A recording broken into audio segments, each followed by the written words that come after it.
Welcome to Bring It Home. I'm your host, Craig Fuller, here with JP Hampstead as we talk about American reindustrialization and the second American century.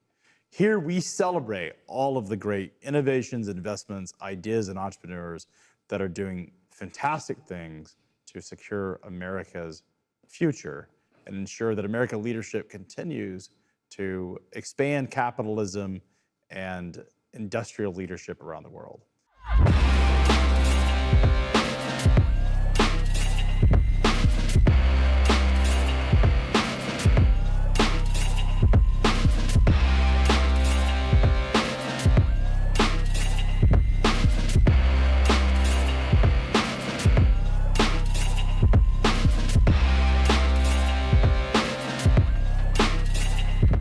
This is a really exciting time in what's happening. We're seeing so many things take place. JP, what are the headlines of the week? Yeah, sure. One of the really cool ones that we came across, Scout Motors. They're building electric vehicles in Blythewood, South Carolina. They've got a $2 billion facility on about 1,100 acres. They just announced their product line that they're building there. So they have the Terra, which is an electric SUV, and the Traveler, which is an electric truck, both of them with ranges of about 350 miles. So they've been they've completed this factory, and now they've like sort of announced the cars that they're coming out with. So that was one big one.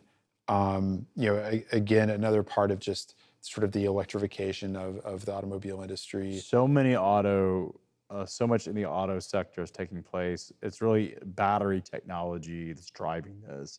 I mean, ultimately, the auto frames look whether it's internal combustion engine or electric, you hardly know. When you see it go down the street, Yeah, you can can't hear tell. it. About the only way you can tell whether it's an electric or a gasoline or internal combustion engine is really just the sound. But at the end of the day, the frames look the same. But what we're seeing is all this innovation coming around, largely due to battery technology and sort of the electric powertrain.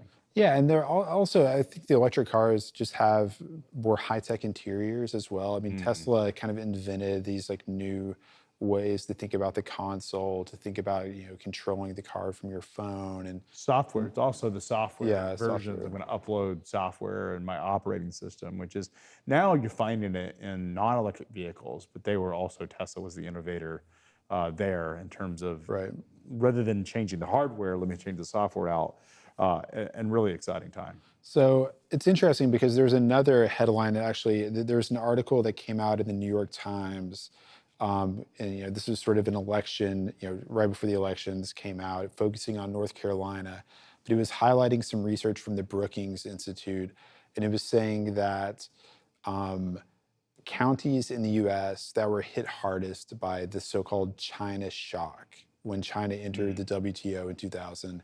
Basically, from about 2000 to 2012, large numbers of American manufacturing jobs left the country. This study was showing that the counties that were hardest hit by the China shock have received an outsized share of funding from the CHIPS Act, the Inflation Reduction Act, and the Infrastructure and Jobs Act. Like almost 1/3 of all the money that's gone out so far has gone to regions that had lost jobs. Interesting. Right?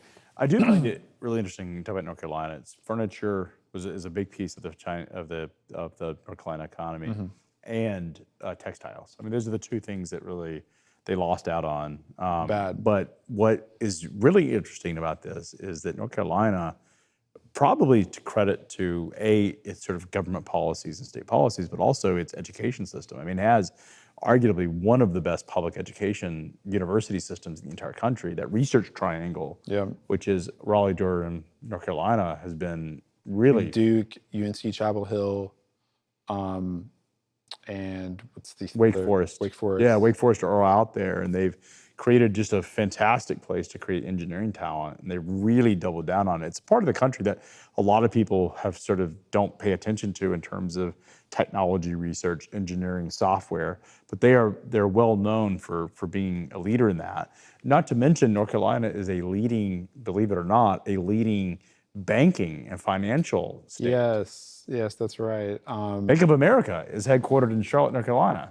Bank of America, and yeah, no, that's true. There was another in that book, Barbarian at the Gates. There was a bank that was associated with the R.J. Reynolds people as well. That it was, I can't remember. It was like this weird like community of Czech immigrants that had started this bank. It was like it wasn't Moravia. It was something. I can't think of it right now, but maybe we'll. Yeah, I mean it's a big banking. Wachovia was that's the bank I'm talking about. Wachovia, rest in peace. But Wachovia was headquartered there. Bank of America is headquartered there. It moved its headquarters to Charlotte. And what's I think really fascinating about North Carolina, and Tennessee actually is a very similar sort of story to North Carolina, is two states that were literally relatively poor. If you go back 20 years ago, 30 years ago, growing up as a Tennessean, and you're also from the state, is Tennessee was a backwater. It was a state that was sort of forgotten by the modern economy, and it was a state that was largely sparsely populated, but also very poor. And what we've seen in the last 40 years with so much happening is these are destination states. I mean, low taxes, business-friendly climate. These are states that are, I think, have been starving for investment for the last, for the last century, and they're welcome to investment where other states may have taken it for granted, in parts of the world. So what we're seeing is this emergence of the South become big in auto, big in technology and research. You mentioned the electrification, a leader in that, but also aerospace. A lot of people don't. I mean, think about the Wright brothers. As they started, Kitty Hawk, North Carolina, was the birth of aviation. It's funny because you look at the Dayton, Ohio, and North Carolina, both are trying rivalry, to lay claim to the Wright brothers. But the first flight was in Kitty Hawk, North Carolina, first successful manned flight, and so powered flight. That legacy of aviation is really built into North Carolina's history. And we're going to have the opportunity to talk to Blake Scholl. He's the founder and CEO of a company that's, believe it or not, bringing supersonic commercial aviation, which is just I cannot wait to have this conversation. Building supersonic jetliners in Greensboro, North Carolina. It's insane, right? Yeah, it's and so doing cool. it with private investment versus government investment, and really bringing supersonic travel to commercial aviation, something that hasn't been done since the Concorde. Yeah. And think about the Concorde was built in the 1960s. And that was such a very niche thing where what Boom Supersonic wants to do is bring this to the masses.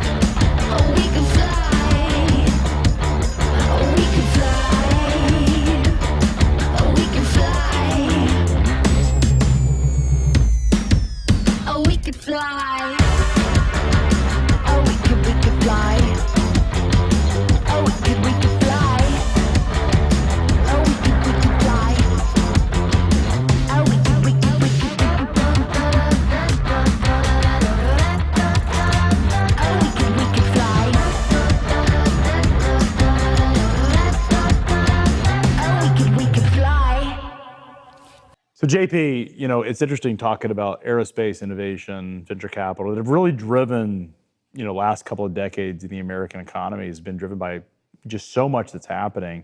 One of the interesting things about the aerospace industry is just the transition from largely a government-funded, driven by really the Cold War funding, military funding, to really the private sector picking up. And this is something we've seen in the last 10 years. I mean, you can look at SpaceX as sort of the poster child of really changing the entire space race and really driving space innovation and thinking about space commercialization. But there's also been some fantastic companies in the private sector in the aviation industry that have popped up. So our next guest is actually the founder and CEO of Boom Supersonic. Blake Scholl is joining us from North Carolina. Blake, how are you today? I'm doing great. I'm actually joining from Colorado this morning. This is Boom headquarters here in just south of Denver. So this is what is behind you, by the way. What is that behind us that we're seeing? Yeah, so this is our passenger experience lab. One of the things that makes Boom different from kind of the big traditional commercial airframers is that we design our own passenger experience, and so this what you're seeing behind me is a full scale mock up of the entire Overture supersonic airliner cabin. And it's a very unusual cabin because for aerodynamic reasons, the airplane's actually bigger in the front and smaller in the back, and that makes it a very interesting canvas to paint a passenger experience on. So we believe that a lot of the magic happens when you combine the digital and the physical. And so we do a lot of digital design, but then we go build full scale mock-ups, and we sit in them, we live in them, we bring passengers in them, we bring pilots in them, we bring crews in them, and we keep iterating and refining. So if you step inside what's behind me, you'd see what it's like on the inside of an Overture. Blake, let's back up just for 1 second. Boom Supersonic is committed to building the first commercial supersonic plane since the Concorde. Can you tell, and you're breaking ground in North Carolina on your factory, can you tell us a little bit about how this dream was born and how you got into aerospace innovation? Yeah. Well, I had a first career in tech. I went to school for computer science and I went to Amazon when my family thought it was a bookstore. I couldn't understand why I wanted to work at a bookstore. But I was, kind of lucky to grow up in a world where in tech, everything was getting faster and better. But I loved airplanes since I was a kid. And I started taking flying lessons when I was in college. And in my mid 20s, I set a lifetime goal of flying supersonic, and I put a Google alert on supersonic jet. And I was just waiting to be the first one to find out when I could buy a ticket. But there was just no credible plan to pick up where Concorde had left off. And I felt like we were sort of watching the slow motion death of innovation in aviation. Of course, we'd made huge progress. Kind of in the first 65 years of flight, going from the Wright brothers to the moon landing. And in the last 65 years, we've done nothing. We built Concorde, but we never took it mainstream. It didn't change how but a tiny number of people actually experienced the planet. And then we shut it down and we went backwards. And so a little over 10 years ago, I had sold my first startup to Groupon, and I was starting to think about what I wanted to do next. And after working on internet coupons, I wanted to work on something that I loved that would really matter to the world. And so I thought, okay, well, I got to look at this supersonic flight thing, and I want to understand for myself why no one's doing it. And I thought I would get 2 weeks into the research and conclude it was a bad idea or impractical in some ways. But instead, what I found was this was a domain that had just gotten like no attention from entrepreneurs in a very long time, and that all of the conventional wisdom of why you couldn't do a supersonic airliner was just wrong. And in fact, that all the technology was there, all the regulations were there. It just needed somebody to put together a team and go do it. It's amazing. The Concorde was with the 1960s, 1968, I think is when it rolled off the assembly line, Blake. And it's almost as if aviation got stifled from there. I mean, talk about the Apollo landings on the moon. There hasn't been a ton of innovation. There was this period of time where we just didn't do much. What did you just sort of conclude that inspired you to go start it, that why aviation and aerospace has stalled out for the last 60, 70 years? Yeah, people thought that the moon landing was a leap forward in space exploration, and they thought that Concorde was going to be a leap forward in commercial air travel. But unpopular opinion, I think Apollo killed space exploration, and I think Concorde killed supersonic flight. Both of those were obviously marvelous technical accomplishments, but they were both done as Cold War era glory projects, where the goal was to demonstrate that the West could do things that the Soviets couldn't do. And they consumed enormous amounts of capital, and they were both done in ways that had no economic viability. I mean, the moon landing, like no one even pretended that there was a commercial story there. And Concorde, there was at least the pretense of a business case, but it really didn't add up. Concorde, 100-seat airplane, 100 of not very comfortable seats. And in order to be profitable, the tickets had to be close to $20,000 adjusted for inflation. And you just can't fill 100 not comfortable seats at $20,000 a ticket not on very many routes. So it was economically stillborn. It never made any sense economically because of the choice of how to do that airplane. And yet, the lesson the industry learned was that supersonic flight doesn't make any economic sense. And there was all this political fallout, like it led to the ban on supersonic flight over land, and that had a huge negative impact on innovation. And around the same time, what we had is all the founders actually retired from commercial aviation. Like, in fact, the introduction of the first jetliner, the de Havilland Comet, coincides with the retirement of the last founder from commercial aviation, and that was de Havilland himself. But de Havilland and Donald Douglas, like they all retired in the 1960s, and since then, we haven't had entrepreneurship in aviation. Boom was the first new commercial airliner company founded by an entrepreneur since Douglas Aircraft in 1921.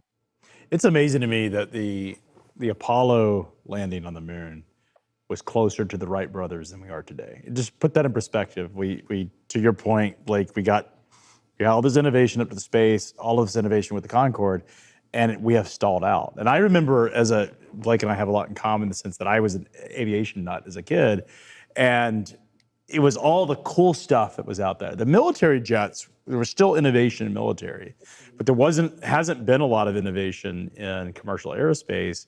And you talked about founders driving a lot of that. Like, what is the other reasons, whether it's economically or other reasons, that we haven't seen a lot of innovation moved in aviation? Yeah, I mean, I think the pivot from a entrepreneur-driven, commercially driven innovation model to a national prestige-driven innovation model was one of the worst things that could have happened. And and that's one. And then the other one, I think, really is about entrepreneurship and what founders do that others don't do. And if we watch kind of what's happened with Boeing as an example, I mean, it's just really sad.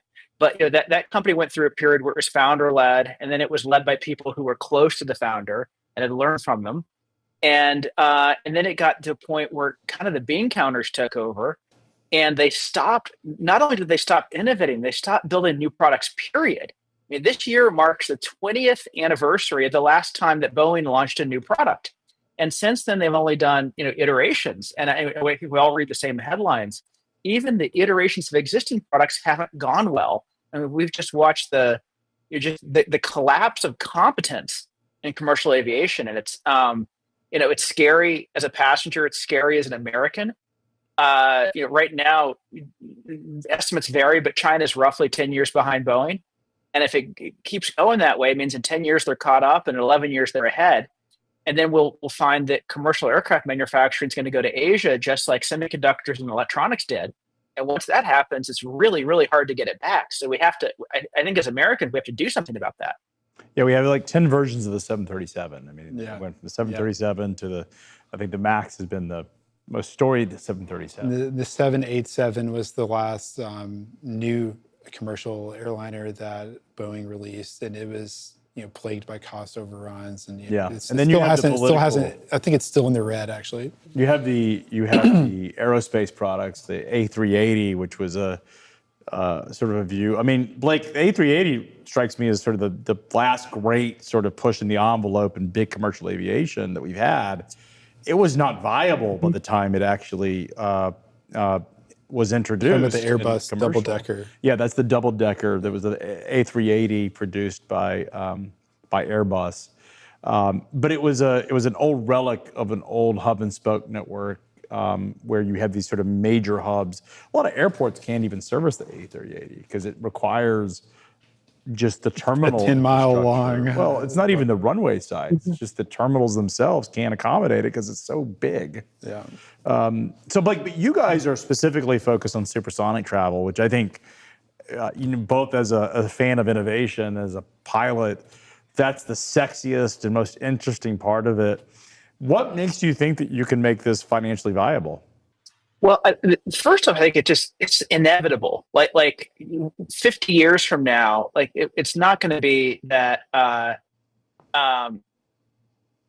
we're still flying Mach 0.8. I certainly hope not. At some point, the world's going to make the transition to supersonic, and the question really is, what does that look like? How does it happen? And what do we need to make it viable? And the exciting thing is that actually all the technology, regulations, and market already exist for this to work. When we say we're building a supersonic airliner, people often assume that we must be building out of unobtainium and everything is new, but actually nothing's new. We took 20-year-old 787 technology, shrank it down, made it long and skinny, and we put twice as many engines so we can go twice as fast. And if you constrain to existing technology, proven supply chain, and existing regulations, there's the ability to reduce the cost of supersonic flight by about 3/4 from what was charged on Concorde. And that means that you could fly twice as fast for about what you'd about what you'd pay in business on a subsonic airliner today. And if you just run the math on that, that's tens of millions of passengers every year that are already spending the kind of money they would need to spend to fly supersonic. And not just in a couple of headline routes, but out about 700 routes all over the world. So not just New York, London, but Miami to Madrid and Seattle to Tokyo and LA to Sydney. There are all kinds of routes that'll benefit from supersonic flight, and at fares, passengers are basically already paying. So the technology is there, the market is there, the regulations are there. We just need to go execute. And that brings us to the Overture itself, doesn't it? The plane itself. We have a model of it here. Yeah, it's right here. We've got some table. B-roll that we've been showing, but this is some model. I had the chance to fly your simulator. It was at the Up Summit. I was told that I had one of the best scores on the simulator. So Blake, tell us a little bit about the actual Overture itself. Yeah. So, but first off, Craig, that's not quite true. You didn't have one of the best scores. You had the best score. We built the flight deck for the Overture, and it's kind of like going from a BlackBerry to an iPhone. Like we got rid of all the hundreds of knobs and switches and dials, went to 4 big touch screens and just a little bit of tactical controls that are or tactile controls rather than like a throttle, stick, the kinds of things that pilots really need to touch and feel. But mostly it's just big, beautiful screens. And kind of for fun, we have the simulator scores every landing. And it's how well you maintain the glide path, and it's how gentle is the touchdown. And Craig had by a good margin actually the most gentle touchdown ever recorded in that simulator for any pilot. So that was quite an awesome landing. Well, I appreciate it. If things don't work out, I might be hitting you up for a job as one of your test pilots. So it was, by the way, it was awesome. It was an awesome experience to be able to fly, and you feel so like you took off, you flew around. Well, no, you're set up for landing, but you feel like you're seeing in this simulator. It creates an immersive experience where you feel like you're seeing the future right in front of you. And I think to what Blake has talked about is the need to go faster. And I think one of the things that's been flawed, a lot of the innovation in commercial aviation, like the safety record has been pretty remarkable, but a lot of it's been around fuel economy. That's where a lot of the new airframes have come out to sort of, reduce the cost of operating the airplane. Yeah, like or getting more people into the airplane has been where a lot of the innovation. But what passengers ultimately want is convenience, speed, and lower cost. And I think that's what, like you talked about, really focusing in on that. The plan is really, in terms of the Overture, is to create, what's that experience going to be like for consumers? Yeah. So I think a lot of people might not realize, by the way, we already have a flying subscale prototype for Overture. It's called the XB1. And that is, it's about the size of a large fighter jet, but it's got all the airliner technology on it, from carbon fiber composites to a computer vision system to allow the pilot to see the runway without needing that droop nose that Concorde was so famous for. And that airplane is it's going to break the sound barrier here in a matter of weeks. So that'll be a real exciting moment. It'll kind of just show to the world that Boom has the capability, the technology, and the know-how to go off and build a supersonic jet that is safe enough to put people on it. And then we'll scale it up, turn that into Overture. So, but the idea of Overture is this is a premium, kind of an all-premium supersonic experience, and it's going to be far more comfortable than Concorde was. Concorde had seats that you might mistake for being out of the back of a Ryanair 737, and Overture will not have flat beds because on a 3, 4, 5 hour flight, you leave the bed at home and you sleep at home or you sleep at your destination. You don't need to sleep on the airplane. But it's going to be a really nice experience. We're going to unveil that in a big way next year. But there's 64 seats. They're all really nice. And one of the things that I just love about this team is we sweat the details. And today, when you walk into an airliner, it's kind of like nobody cared. There's seams and gaps and weird colored plastic everywhere, and it tends to have loud background noises, and the PA volume is never right. And so that's part of the reason why we've invested in that the lab behind me is, we want to mock everything up. We want to sweat all the details, and we want to build an experience that is refined and comfortable and tranquil, almost like an oasis in the sky. You go through the airport today and you go through security, and it's just awful and stressful and loud and uncomfortable. And the moment that passenger steps onto Overture, we just want them to feel that they're someplace completely different, where they're really cared for. You guys have funded this through venture capital. I think that's one of the remarkable stories. I mean, so much of innovation, we talked about it earlier, has been funded by government assistance or the military. This is all, the predominance of your capital is actually coming from private venture capital. It reminds me in many ways like the SpaceX stories. You have Elon Musk as an innovator, has used a lot of private capital to build build rockets. You're also following that model, perhaps even more focused on private capital. What is that journey like? I think there's probably more innovation in how to finance something like this than there is innovation in the airplane itself. Because this is, it's a capital intensive effort. It's going to cost billions to get the airplane all the way done. And it's going to take time. And so we're sort of inventing the financing model for that as we go. And we've been, fortunate to have just some of the best investors on the planet back the company. Y Combinator, Bessemer, also some incredible famous venture capitalists that are investing their own money, like Michael Moritz and Reid Hoffman and Sam Altman and Paul Graham. That's just a handful of the folks that have backed the company. And fundamentally, the reason they do it is because they believe it's going to be a great payoff.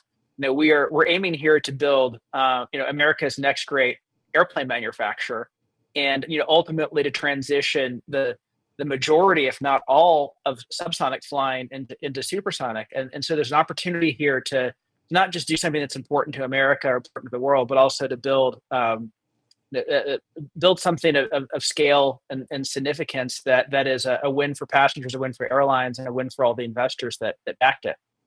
And Blake, you guys already have pre-orders from some of the major domestic airlines. Can you talk a little bit about what you know about what they see in the Overture, cost to operate, maybe like lanes, or where they see demand for this kind of experience? Mm-hmm. Yeah, so we have orders or pre-orders for the first 5.5 years of production, and including orders with deposits from United Airlines, American Airlines. We've got a pre-order from Japan Airlines, and one of the things that surprised me was the airlines got on board faster and in a bigger way than I would have anticipated. United put down a deposit for their Overtures before we'd even flown the XB-1 prototype. And the reason is, on one hand, it's because actually United has benefited enormously from a visionary leader in Scott Kirby. But the other piece of it is, this is an industry where there is just such little differentiation. Everyone's flying the same airplanes, with basically the same interior, between the same airports. And it's like, fly my business class. I got a better wine list. Or I got my dessert's better than your dessert. And but the thing that airlines are for is getting people from where they are to where they want to be with the least time. And the airplane is all about taking trips that otherwise you wouldn't take. And if you go back and look at the dawn of the jet age, that's absolutely the story of the first jets. The jets kind of doubled the speed of the propeller aircraft that came before them. But the number of hours we flew kind of as humanity didn't go down, it went up tremendously. Trips to Hawaii went up sixfold in the first 10 years of the jet age. And it's because more and more people could afford the time to go places when the flights were faster. And but aviation has not had something that actually stimulated demand in a very long time. And I think what we'll find is when Supersonic comes to market, that most of the trips that are taken Supersonic are not speed ups or trips that would have been taken subsonic. They're trips that wouldn't have been taken at all. There'll be places we'll go, things we'll do in person instead of on Zoom. We'll put vacation spots will be in different places. Like I said, Hawaii wasn't a tourist destination before the jet. What happens when Sydney is as easy to get to as Honolulu is today? Where do we vacation? Where do you build hotels and resorts and tourist attractions and golf courses? How do businesses work together in different ways? In fact, like who can you even fall in love with? So what is a world in which relationships are no longer long distance because you can get together in person easily and quickly? That's the future here, and that's a capability that I think visionary airlines see as very important to their business. And also there's a huge first mover advantage because people are going to switch airlines to get supersonic. And so when you can get from New York to London in 3.5 hours on United, but it takes twice that on airline X, it's a very good day for United and a very bad day for those competitors. And what's the range? What's the expected range of the aircraft? Yeah, we're going to be just over 4,000 miles nonstop range, nautical miles. So what that means is about the longest we can do without refueling is Tokyo to Seattle in about 4.5 hours. And the sweet spot for this airplane is transatlantic, North Pacific. There's some shuttle routes in Asia that'll be great, like going from Tokyo to Hong Kong in half the time. And then, we were having some conversations, in Australia, New Zealand about, well, does it make sense to do a refuel in order to speed up a longer route? You could actually do Sydney to LA in 8.5 hours, including stopping in Tahiti for the gas. Mm-hmm. And no one likes to stop, but also nobody likes a 15-hour flight. So I think we'll find that the airplane will get deployed on some of those routes with the refuel as well. And then over time, there'll be a second generation airplane and a third generation airplane, and they'll be able to fly supersonic over land, and we'll be able to put more range on. Overture 1 is incredibly pragmatic, and we're being careful not to put too much on that airplane, so we can get it out to market faster and more easily, and then leave ourselves lots of room to continue to iterate and innovate with future models. It's amazing what Iceland has been able to do with becoming a stopover destination. I mean, they built their entire tourism. Like their entire tourist economy is based on being this on the way to island. We're an airport in the middle of the ocean, and that has driven so much. And they've owned it by creating these incentives for tourists to stay. And I think to Blake's point, I could imagine, Blake, that if I'm flying to Asia, that I would stop somewhere in between, have the chance to sort of check it out, and then continue if I wanted, or to your point, fuel it. I don't think we'll see area refueling at anytime soon. That seems like a different problem to solve.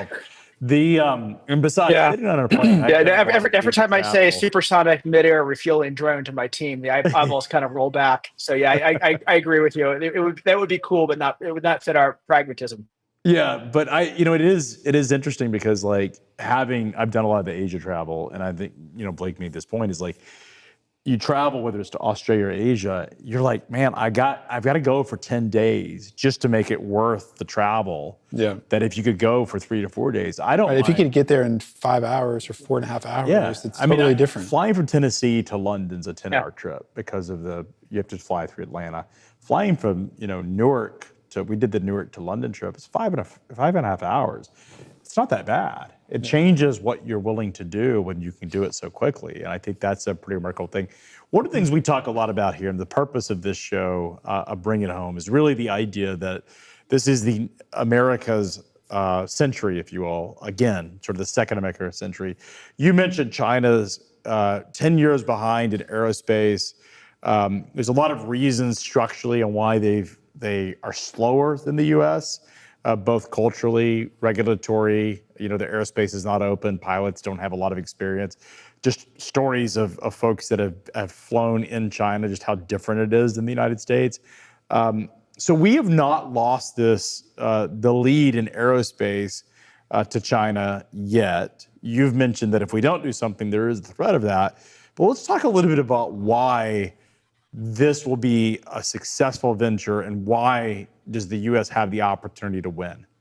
Yeah, well, I think absent something like this, China is going to win. They're now shipping something that is kind of a 737 class airplane. My guess is we'll block it from U.S. airlines purchasing it, but you might find around the world that that market share starts to tip.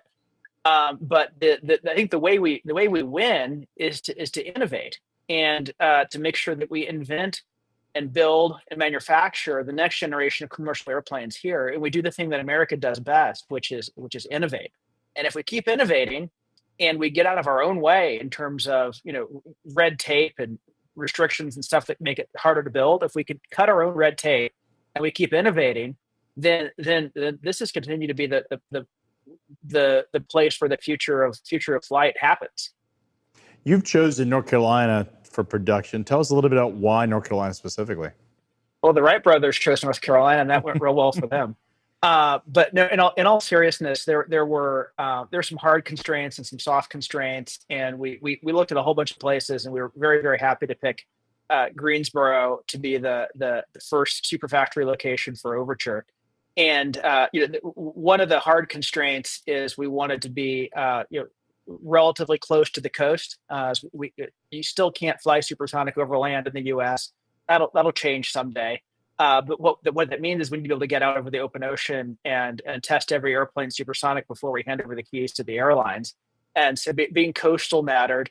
Having a great talent base mattered. And like there are some great technical colleges, great universities in North Carolina. So there's a good stream of talent there. We're going to be right across the runway from where Honda Jet makes their composite business aircraft. So there's lots of talent, like literally right there in the field at Piedmont Triad. And then there's sort of a soft factor, which is aviation just runs deep in North Carolina. And like there is, I think it goes back to just the pride around first flight. It's on the license tags. And just one of the things that makes Boom work is people that are very passionate about inventing and building airplanes, and that culturally runs deep in North Carolina, and I think that's going to be a big part of our success story there.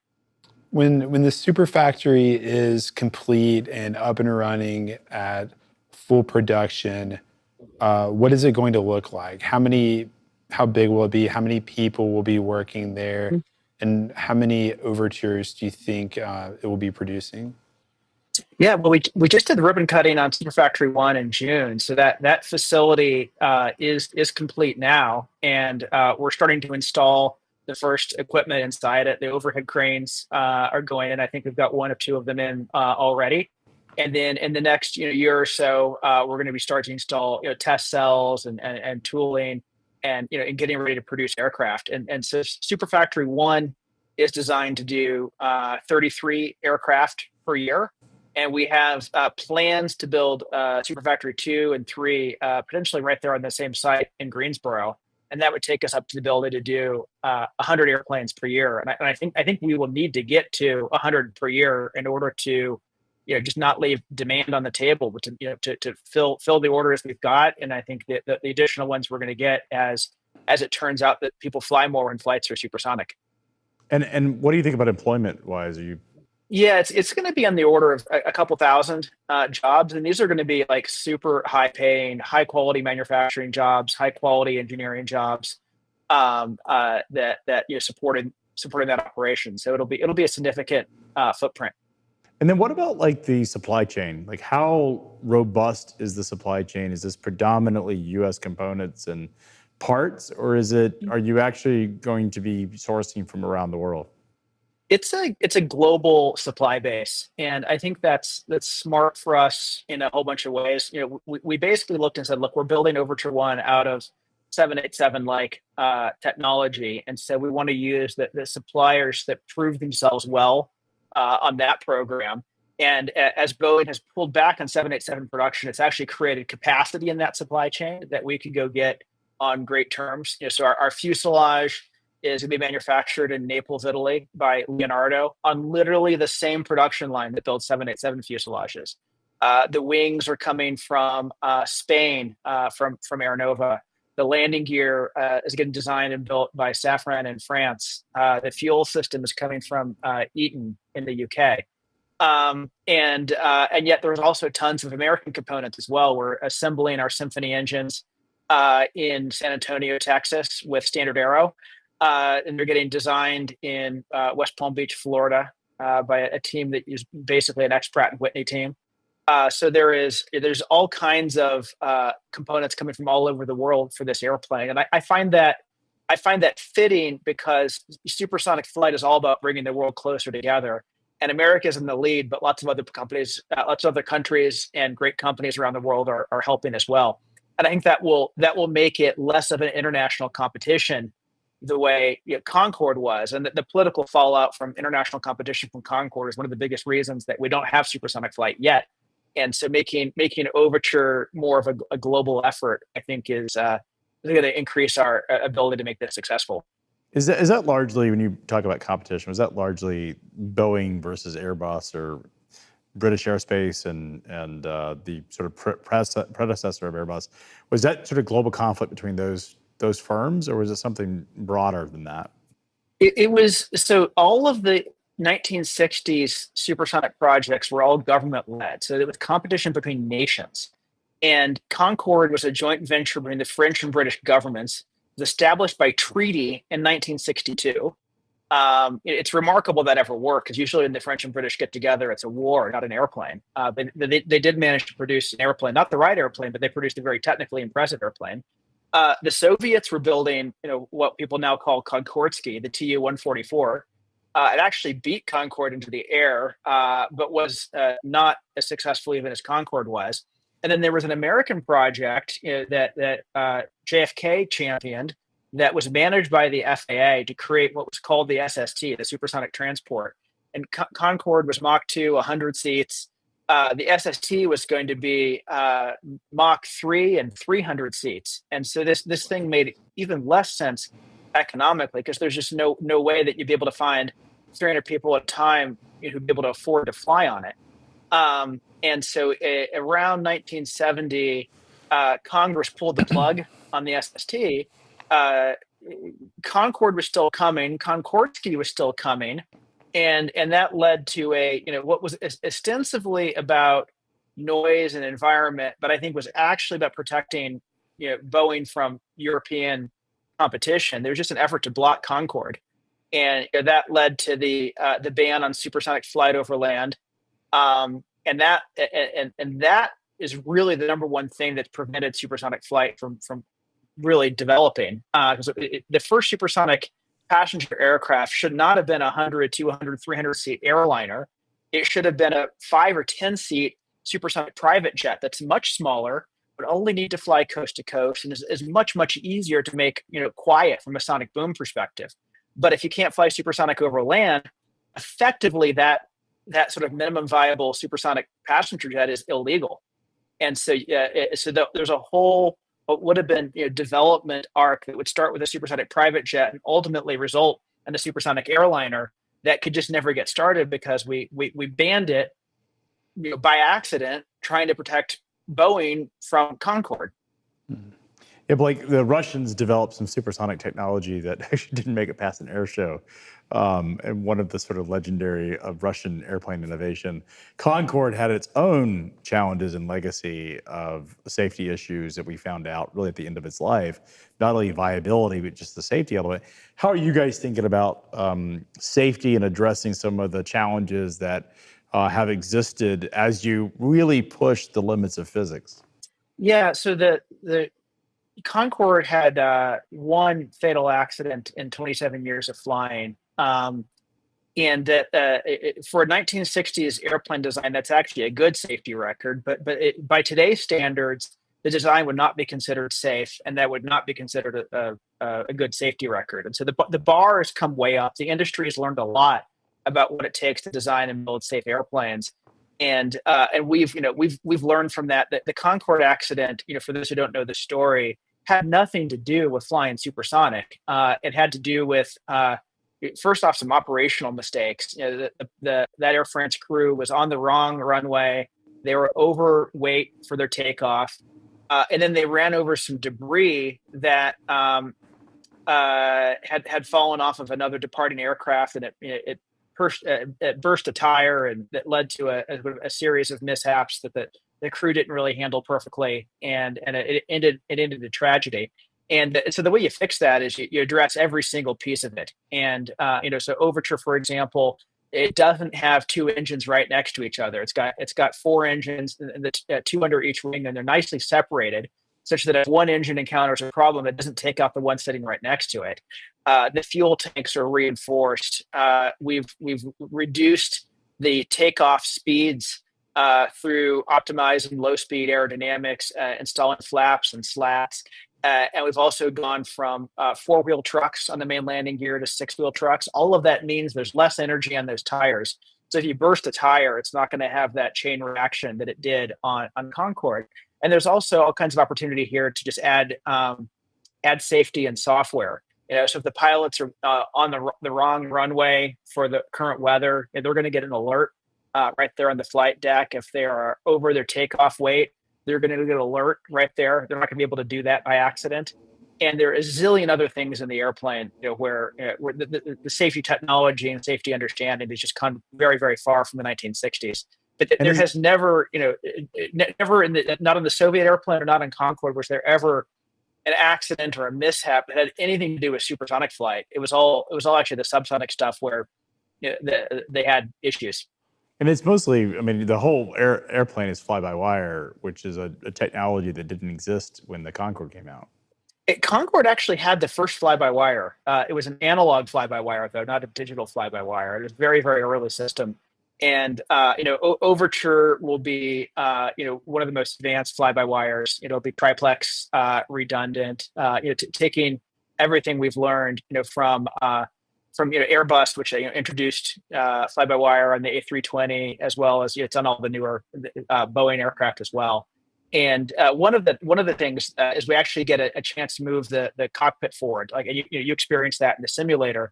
But today, you can go online and you can see the wars between the Boeing pilots and the Airbus pilots about who makes a better cockpit. And Boeing's got these yokes, and you can feel if the other pilot is on the yoke, because the yokes are physically coupled and moved together.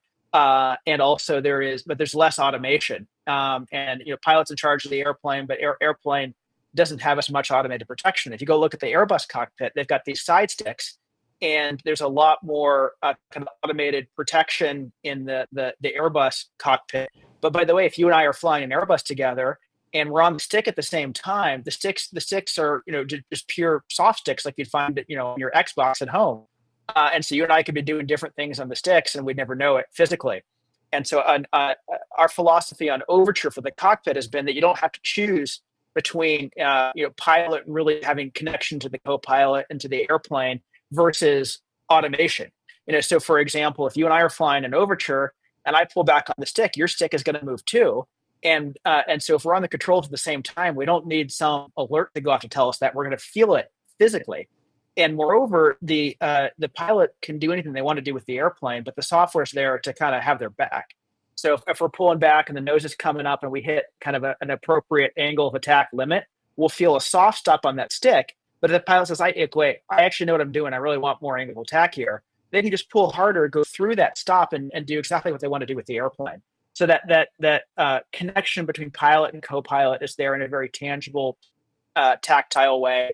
Yet there's also automation. And by the way, when you put the autopilot on, the autopilot acts like a third pilot in the cockpit. So the sticks move when the autopilot's flying. So if you're taking over as a human pilot from an autopilot, you don't have this what was the airplane doing? And am I going to do something abrupt in that transition? No, because as you put your hand on the stick, you physically feel exactly where the autopilot left off. Yeah, it's like the auto throttle. We have a Vision Jet, and you can feel the auto throttle move up and down on the trim setting.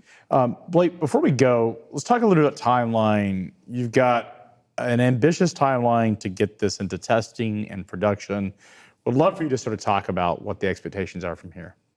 Yeah, so where we are today is we've built and flown the XB1, which is really it's got all the technology on it for Overture, but it's smaller and subscale. And that airplane's going to break the sound barrier here in the next few weeks, in fact. So that's going to be a huge moment for us. We've opened that factory in Greensboro. We're going to build Overture. We've selected all of the major suppliers that are doing everything from the fuselage and the wings to the landing gear and the fuel system. Um, so what's really left is to take everything we've learned on XB1, break the engineer's pencils on the Overture design, and take it into production. And if we benchmark ourselves off of where Boeing was on the 777 program in the 1990s, which I think was really the last well done airliner development program, from where we are today to carrying passengers, that was 5 years in the 777, and so we're benchmarking ourselves off that. So our goal is to be ready for passengers in 5 years. Now, there's no guarantee, obviously, that we'll hit that timeline, or that we'll even succeed at all. There's still a lot we have to do, and we're doing it for the first time as a new company. And so I'm sure we'll make some mistakes and learn some things along the way. But this is not way out. It's 5 years or so, you should be able to buy a ticket and again, for a similar price to what you'd pay in business class, fly almost twice the speed of sound. I can't wait. We're going to do this show in the air sometime. When you guys are ready to actually launch those first flights, JP and I are going to do a bring it home Supersonic. So we can't wait. Fastest podcast in the world. Fastest podcast in the world. Cannot wait. Blake, really exciting story. Just can't wait to see what you guys are up to in terms of what's next. Congratulations, both as a aviation enthusiast, someone who loves the story of innovation as a fellow founder, and as your number one test pilot, I should say. I'm really excited about the future for Boom and what you're going to do, and congratulations.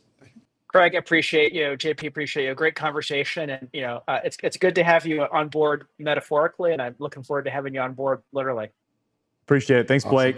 Really, just a fascinating, so much to be excited about here. I mean, they're just bringing back the romance. It's really inspiring in aviation, and just bringing the world together. I mean, the jet, between pressurized cabins and jet aviation, has democratized travel that our grandparents could have never imagined. No, our great grandparents could have never imagined. Just a whole world that's been opened up because of the jet. This promises to do that even a greater degree. Yeah, and I loved what Blake said about how it's going to change vacation destinations, change relationships, change just the way people conceive of space, right? Everything will seem closer. Mm-hmm. Yeah, it just makes it accessible. I'm taking my kids, my sons, we do a boys trip every year. We did Japan, we did Iceland. This year we're going to Singapore for spring break. And it's 10 days. It's a tight trip by the time you look at all the travel. But it's something that you could do for 3 or 4 days if you had access to supersonic travel. Blake, really appreciate your time. So excited for what's happening, and we'll talk soon. When I think about everything that Blake talked about and just the democratization of travel, how this is going to bring the world together, what it's going to offer in terms of personal transportation, and just could create a whole new industry of supersonic travel, I think it's pretty just fascinating. New cities will be familiar to people who have never been there before. The way that people conceive of space will be radically different. Things will seem twice as close as they were before if you can go there twice as quickly. Just in the same way that you were talking about the jet, but I would think about the railroad and the automobile, just opening up travel, relationships, experiences. You know what's exciting, JP, is I think about just a few weeks ago we saw Elon Musk's or the SpaceX land the spaceship in the arm grab. Yeah, they call them the chopsticks, right? They hold out and do that. And the number of space launches, or the number of satellite launches that have happened exponentially because of SpaceX. This is the private sector that is bringing bringing in a new level of innovation, of exploration, a very American type story. Because he wants to be able to turn those rocket engines in a day or two. Yeah, right? and now we talk about supersonic travel, the stuff that we were promised in the, as a young boy, Jetsons. Yeah. as a both a space enthusiast and as an aviation enthusiast, the stuff that I dreamed about, because it was always when I was a kid, I was reading these books about all this supersonic travel, Like Popular Mechanics, right? Like Popular all the Mechanics, stuff we Popular read Science. about back then is yeah, now all coming. the stuff that was coming. As someone who was younger and grew up as a sort of aviation enthusiast, it felt like everything stalled out. And what's so awesome about this is no longer the government doing this. This is actually the private sector. And it can only exist because of the American venture capital system. And you look at the amount of venture capital that's been deployed, even if you look at the amount that's been deployed globally, it's mostly American firms that have created the opportunity for SpaceX, have created the opportunity for the internet and the emergence of all these companies, but have also things like Boom. Yeah, and I think it's so important that we have, a group of, VCs or financiers or however you want to think of them that, yeah, of course, like Blake said, they're doing this because they think it'll be a fantastic return. It'll be the best way for airlines to differentiate themselves from each other, in the past, for the past few decades, right? But there's something about how inspiring it is and how they think that, it is important to go faster. It's important to take this technology to the next step. It's important to, keep trying to physically change the world. And I also think it's interesting because his point about innovation is not just about the airplane. He's taking stuff that's already been proven, technology that's already there. There's really, in his sort of conversation, it's nothing new in terms of putting this together, certainly bringing new ideas, but none of it's new. His idea was, hey, we're innovating around finance. We're financing, that's the innovation. Yeah. And that can only exist through American capitalism. And that's what makes this so possible, is the willingness to take great risks. They're willing to innovate. Our fantastic university system of engineers that we're able to create. He talked about the reason North Carolina made sense was largely the engineering talent and the access to aerospace talent. But it's also, let's not forget, finance is so important for these things. And that's what's going to drive a lot of the great American innovations, is this whole financial structure. And I think there has been just a paradigm shift where they're more willing to look at hard manufacturing, hard science, physical objects, atoms, not just bits, right? It's not just about funding the next big, consumer software play, but what is it? I think Peter Thiel has the statement is like, we wanted supersonic travel and flying cars, and we got 140 characters. Probably the greatest quote that defines what the and 0 to 1 also has that whole chart about how the speed of movement has stalled out. Yeah, it has. It totally has. Well, it's such an exciting story, and can't wait to see what Boom does. Don't forget to subscribe to Bring It Home on your favorite podcast player. We feature American reindustrialization and the second America century. Bring It Home brings in all the topics that you care about when it comes to the industrial economy, American innovation, American finance. It's really driving the success and future of American innovation and economic leadership.